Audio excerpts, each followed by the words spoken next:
in a regular way, marami tayong problema. Ako, I don't really want Marcos serious enough for me to speak out and say, Mr. President, we do not agree with you. Mr. President, you are wrong.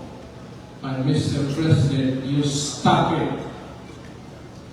Kasi hindi na maganda sa bayan. I have not reached that point. But kung mayroon akong hindi nagustuhan, out of respect, di naman it does not really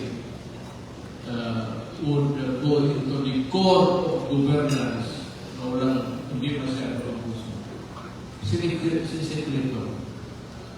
isabi na amo natin na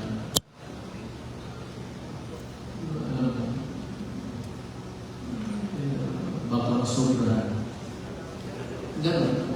Tutulong ako, pero in whispers, because hindi naman tayo sa oposisyon.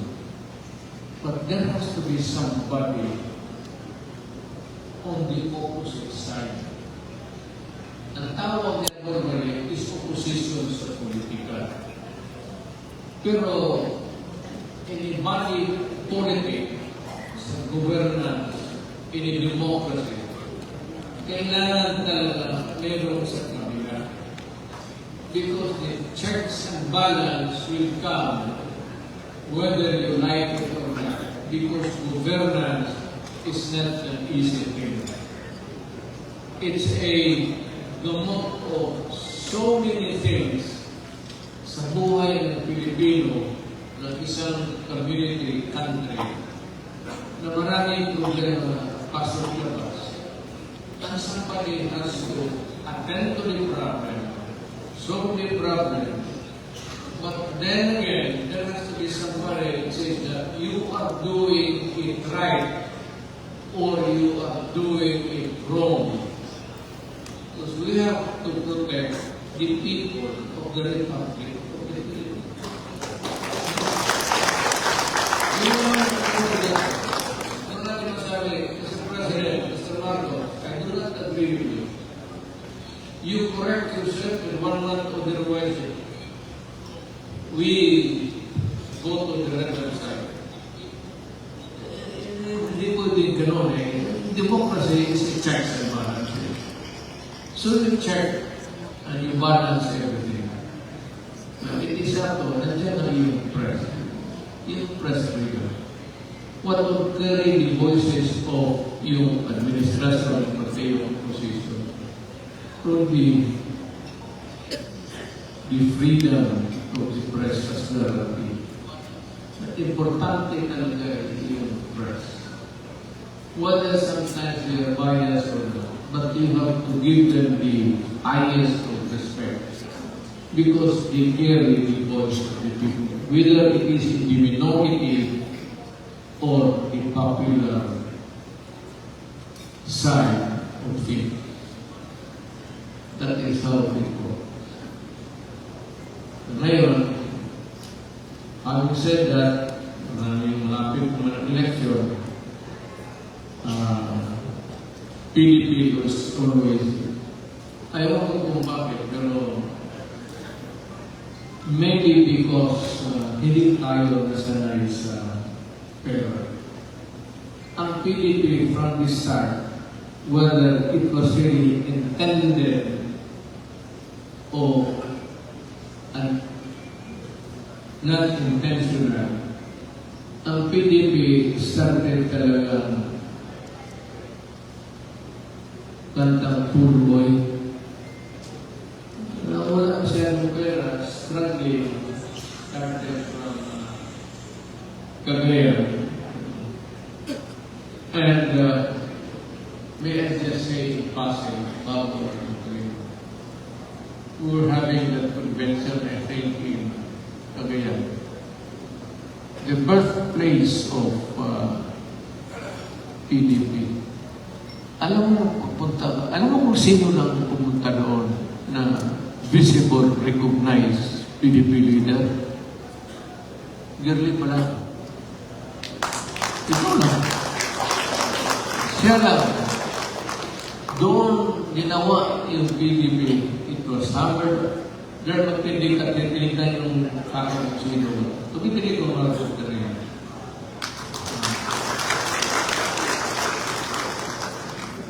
Ito si German. Diyan sila ang buhay mo.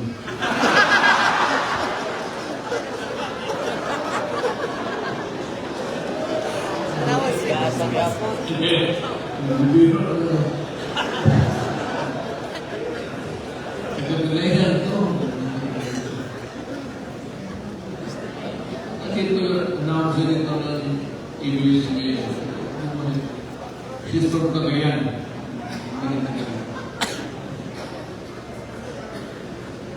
Iba yung aming discussion.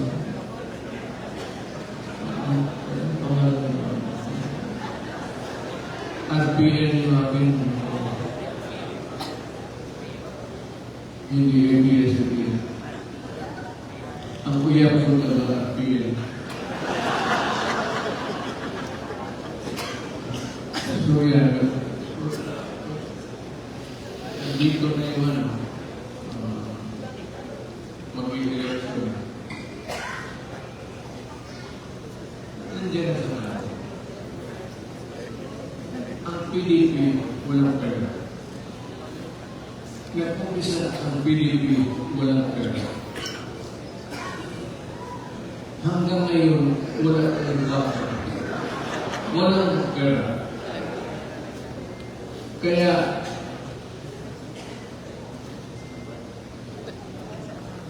ewan ko kung magka-uwi pa kayo, may mga sakit pa kayo.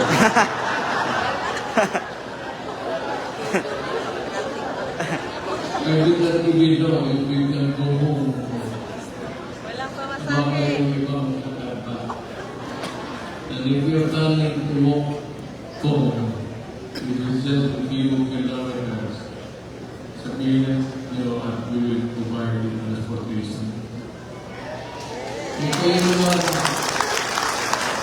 malayo at wala ka ng pera, join the party of the President. Sino ano. Ngayon ang sabihin, what really I'm trying to drive is ang PDP talaga was founded by men run only principle. Hanggang ngayon, wala akong nakitang taong politiko dito sa Pilipinas na nagsabi, Mayor, pwede ba akong join ng PDP? Always mag-gravitate ka doon sa President. But after that, kagaya ko ng PDP ako, marami nag-join. Masaya ako. Pero nung hindi na ako na presidente, iniwan na ako. Hindi na ako masaya. Ganoon talaga. Pero yung mga tao ng PDP noon at nagpaiwan hanggang ngayon, putang na laki ng respeto.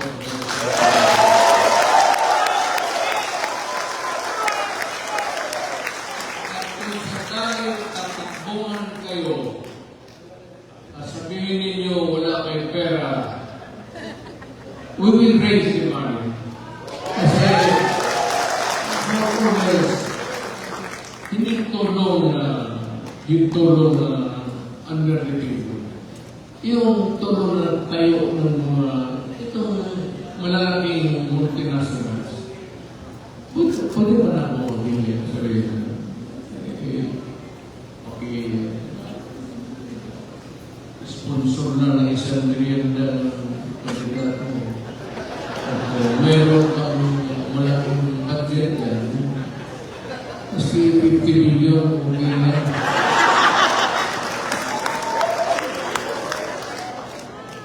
Ito siya.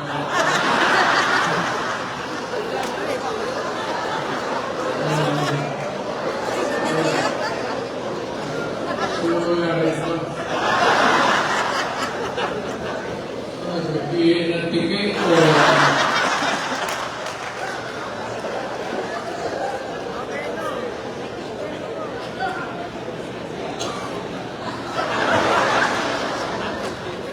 mo yung babae.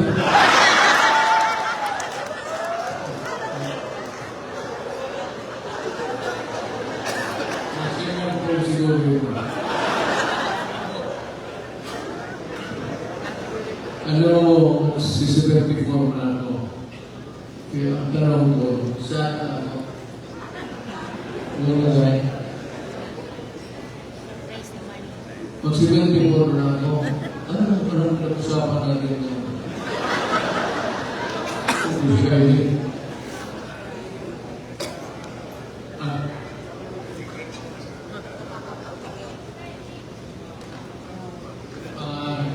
Yung pinipin talaga, isa walang pera.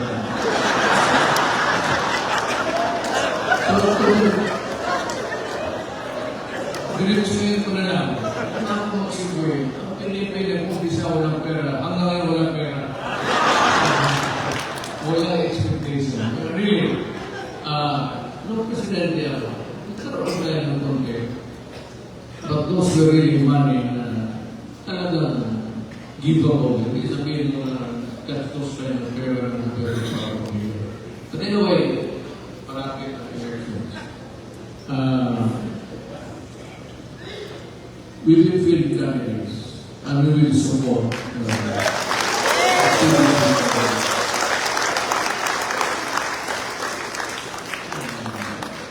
ako, partly, naasahalin nyo, mag-raise ako ng contemporary.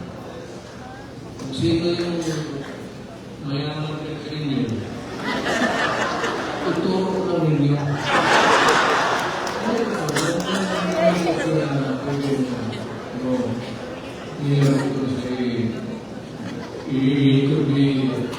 Do not be offended kayo ng mga incheck kasi ang lolo ng Chinese. So, ito incheck kayo ng maraming ituro ko na. Ako na bahala kasi yung lahat ng maging lahat ng mga broadcaster. Tumulong sa mga ako na bahala sa mga. We will go on a shoestring budget. Hindi tayo hingi sa mga I do not want to ask itong mga billionaires. But we believe that influence that I was able to cultivate when I was president. Pwede tayo mag-raise, pasikulti lang. If the kalaban mo will raise about 20,000, we can have 2-3, okay na yan. Basta sa malinis na para. At sa wala tayo po tayo. Kaya naman, wala tayo po tayo. Kung naman naging president niya, kita mo kung magsalita, pastos ko.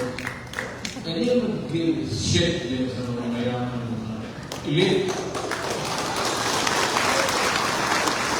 Kita namin bungang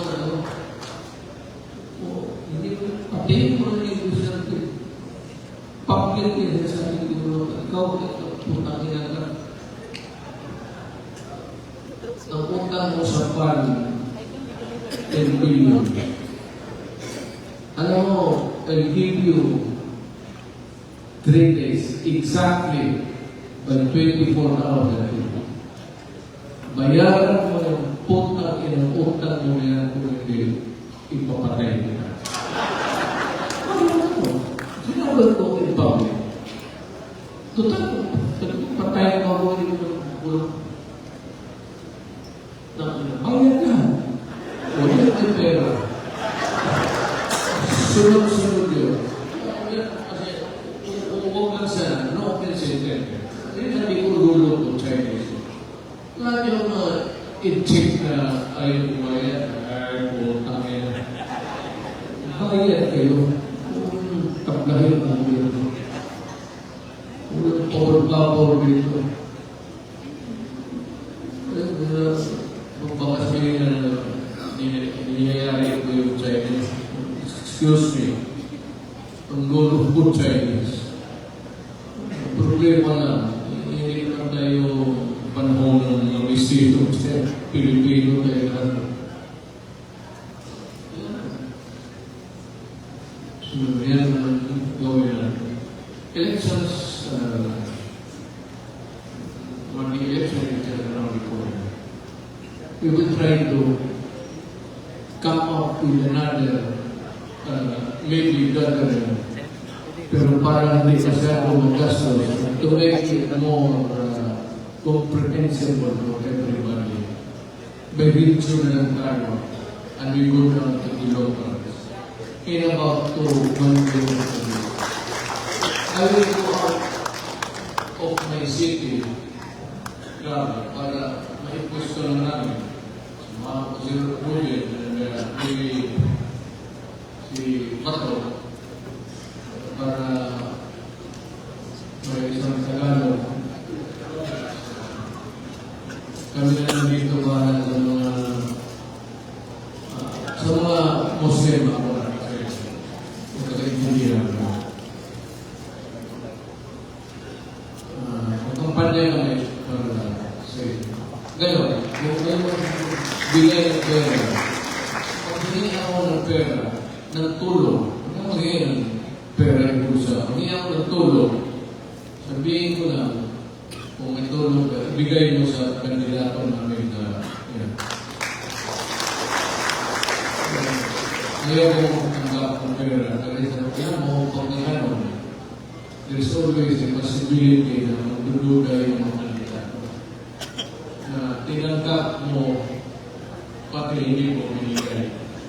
Kaya this early, let me set the standard by saying that I will not accept contributions for and behalf of didiretso mo sa kandidato ko. Sabihin ko na lang sa minimum 20 million pero okay na yan.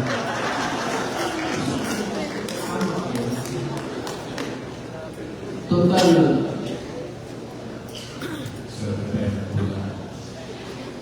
bigyan ka ng 20 million pang kampanya. Gastusin 20 million pang kampanya. So magsabi tayo oo, then this is a gathering of idiots.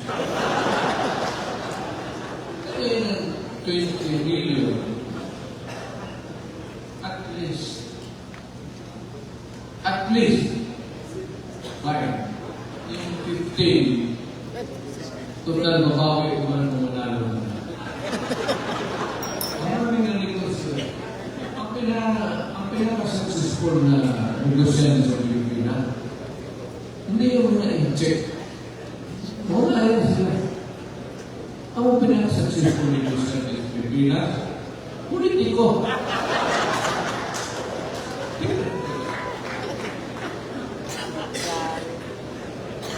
Pero, pabirok na lang yan. Depende na yung sige.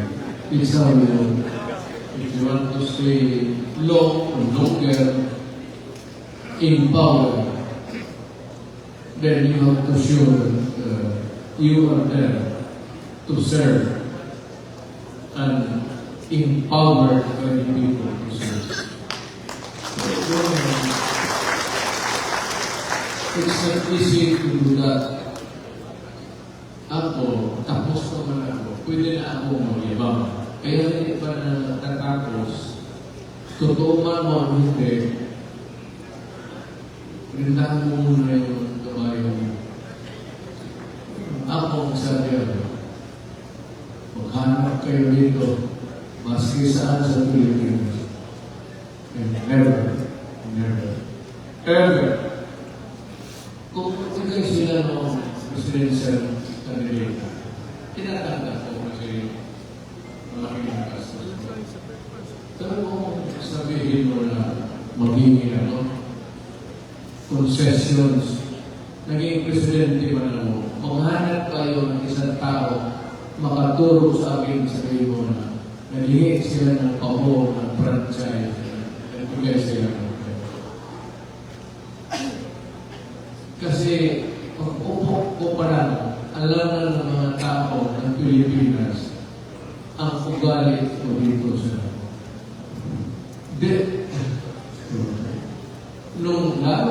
ng piskal mo.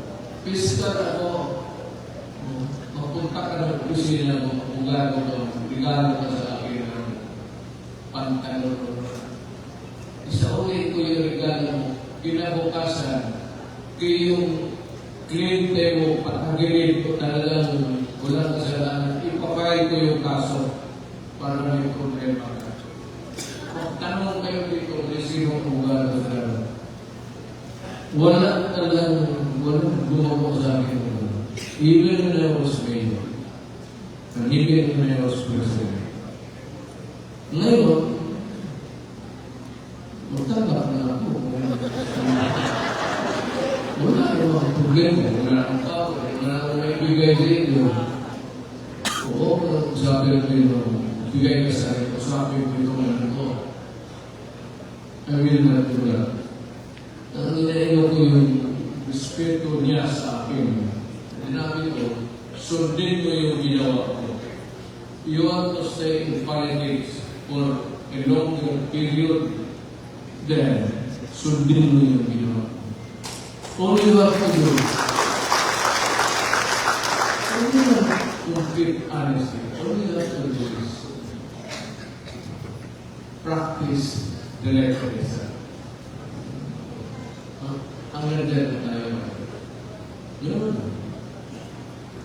Total, wala mo. First term, nanalo ako last night. So, wala. Second term po, nung presidential, alam ko na nanalo ako. Ayaw ko na mag-iba. Pero wala ako. Yung siya yung mga nangyari ng mga big business na. Pero presidente ako, ingat din siya. Talagang kipto sila kasi huwag lang tayo magtuloy. Hindi ko naman kayo hanapan ng I will not begrudge you for not liking you. I will, mas lalo na gustuin mo lang ang binigay ng pera. Because I know also at that time na mananalo na. So, kayong mga politiko ngayon dyan, pag may ulapit sa iyong bigay, sabihin mo, putang ina ka, huwag mong ibigay yan sa harap ng tao.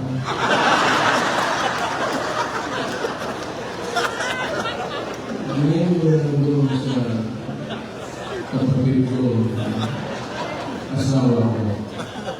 Pero huwag na yung gawin niya, depende rin sa asawa. Kasi kung ibigay mo sa asawa, even one form of that, wala ka ng mga butan. Sa bagay, ibigay para sa anak, para na okay lang yan. Bihira naman yung asawa na itakbo yung pera. Bihira yan. Hindi yan asawa. Hindi yan, kapit ko yan.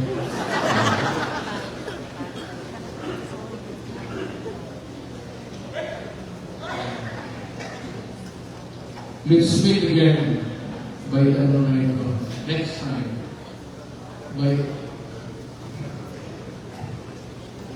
Para ang recipe is work lunch, merienda, donut lang, kape. Tapos hanggang alas 5 lang, kanya-kanya na tayo.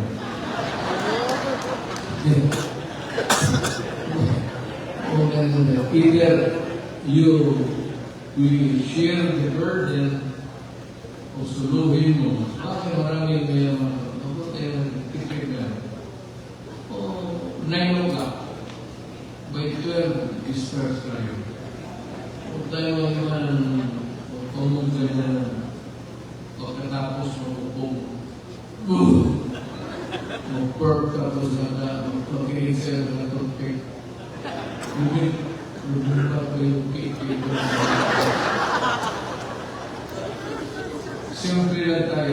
PDPs and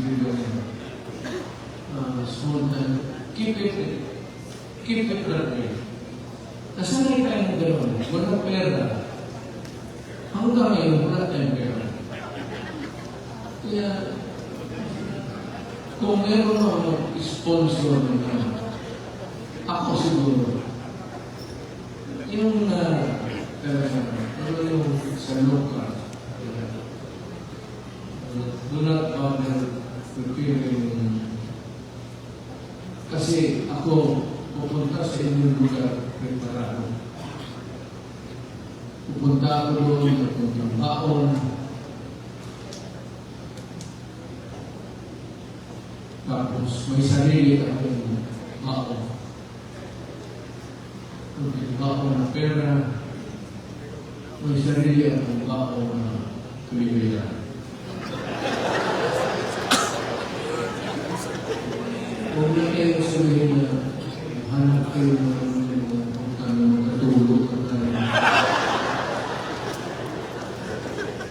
huwag niyo raw kami but I will be there to help you. At kung natira man, kung saan yung doon na ibigay, malaman ninyo kasi sasabihin ko, kung saan yan na lugar na yung negosante magbigay, hindi ko i-share sa ibang lugar. Ibibigay ko lang sa inyo. At malaman mo yan kasi sasabihin ko sa inyo sa harap ng magbigay.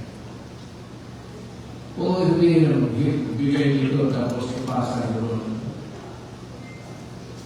Kung may magbigay man doon, ngayon, kung mismo si Lusultan ang magbigay, yung barangay captain doon sa barangay Lusultan, ang maswerte. O ito yung ubusin niya. Ganun mo. So, ano po ba?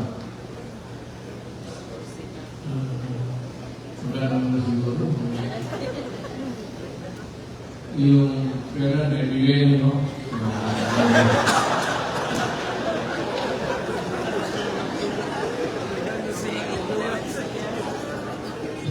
ako ever since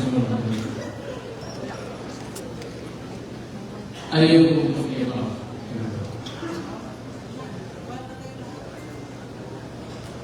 Lumisan mag-claim din yung China. Never. China ko tumatanggap. Kung wala ko kaso, hindi talaga araw tumatanggap. Kung patagal ka lang bigla sa akin na dating sa akin yan, kapag kita purwa. Kung sabihin mo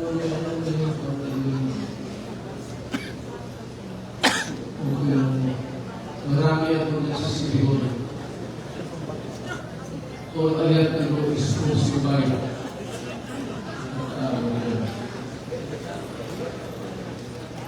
Hindi na naluto yan.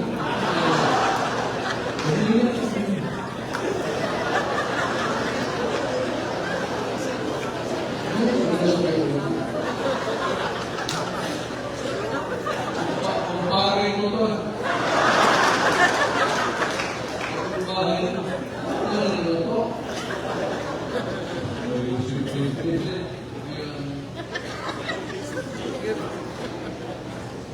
O kung yung may-ari nito,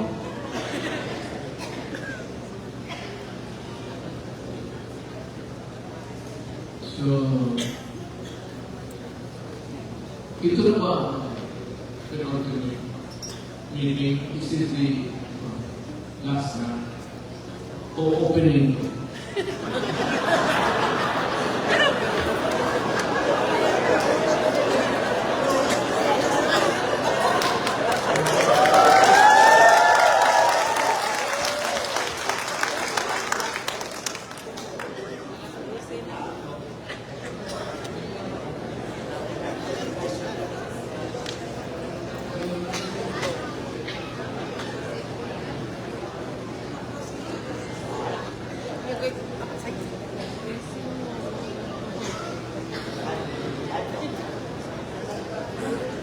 to.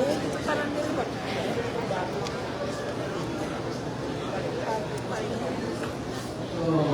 Individually siguro, we will meet, if you have the money, and I hope that you can raise a bigger amount.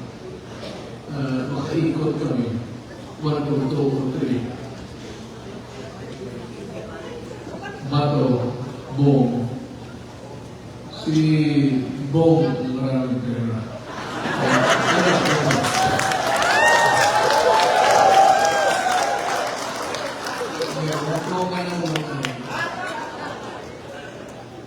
Lahat ng papel na umiikot sa Mindanao newspaper, pinipun mo yan. Tesoro Printing Press. Kung kaya niyo print ng newspaper, kaya niyo print ng pera.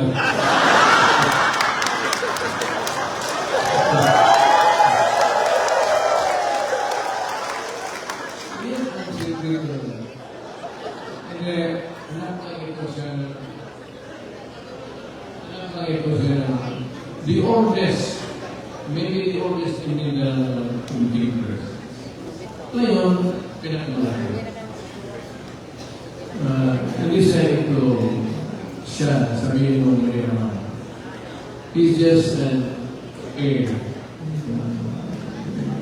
Family, malaking pamilya, is Lord.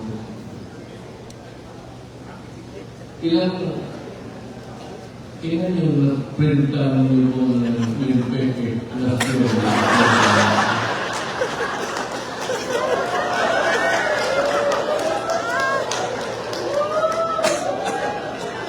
ayan po, kaya siya yung pinumili ng ngayon mo, has been my aid. Alam niyo natin, kapag yan, may aid tapos ganito nangyari nito. Let me may pipis na ang mo. May regular aid ka ako. No mayor ako. Lieutenant sa Pilipinas sa Mindanao. Kaibigan niya. Kapasimulan niya palagi. Pag-iinulo siya yung bato. Sila niyan. Alam mo isang araw. Ano si Jimboy, naglalaro sila ng basketball may off si Jimboy sa akin. Laro sila ng basketball, yung bola pinasa kay Bong. Hindi, iba ko muna. Tapos, pinasa ni Bong kay Top. Si Bong ata may galit doon sa ilgo. Sa babae, wala akong babae yan. Ito yung kaso punta rin. Ginawang kaso na yung magkapo ng bulan. Puta, tinapo niya yung bulan. Sinumaan dito. Collapse. Galit, totoo. Hindi naman ang bulan. Galit sa kanya yung bato. Yung bato na tapon. Tapon. Patay yung tao. Jimboy. Hanggang ngayon, hindi ko talaga mapaamin yung bato. Sabi ng bato. Pagkatapon talagang hinampas mo yung bato. Hindi. Ito yung kaibigan ko. Davao, kaya nung presidente ako, mahusay ito. Kaya nga bato. Anong PMA class ka? PMA class ka? PMA class ka? Yung mga bata na assign dito ako sila. Si Bong naman, libo lang yan. Kinuha ko. Hindi ako, pagkamatay na, yung pinasaan niya ng mula, namatay. Yun yung aid mo, Jimboy. Kaya, presentar ka agad sa iyo. Kasi nung nakita ko pumunta ako sa pumiraya, pumasok ako doon sa Norway, nakita, libong ng maraming babae, play ko yung gwapo, kita ng maraming babae, pagpasok niya, bulong ka agad sa akin, Mayor, ako nagpapalit sa iyo. Kasi sigurado niya yung maduro, may inherent niya eh. Sabi ko sila. Kaya yung na-aid siya, wala naman ginawa. Kaya sa awa ng Diyos. Babae rin talaga, na-overtikan ako. Performance. Then eventually, ito silang dalawa. Sabi ko na lang kayo palagi ko ako po na lang kayo ng senador. So, naging senador naman. And they have served the country well. Bakit hindi na buong naman, hindi na kailangan milyonaryo yan. So, we have served the country. Wala tayong lugi dito sa kanila. I am sure of that. At hindi ako mga pata. So, sino mag-reserve ng maging senador? Pag-iwan na kayo sa dismissal na. Mag-usap kayo. Kung tanongin ko sa iyo, ilan ba ang babae mo? Kasi yun ako nang suporta sa iyo. Mas marami yung babae, mas marami.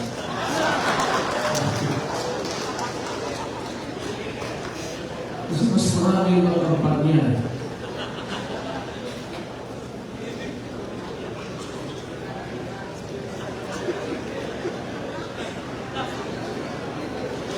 Oo. Wala ka pa lang siya ito. Sige.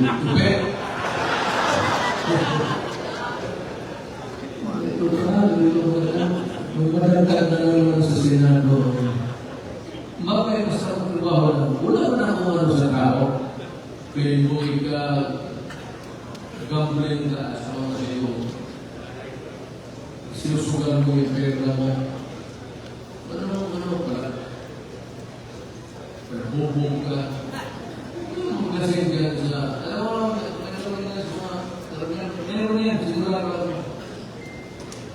Kung siya punta niya ako, wala si Consiglio, siguro,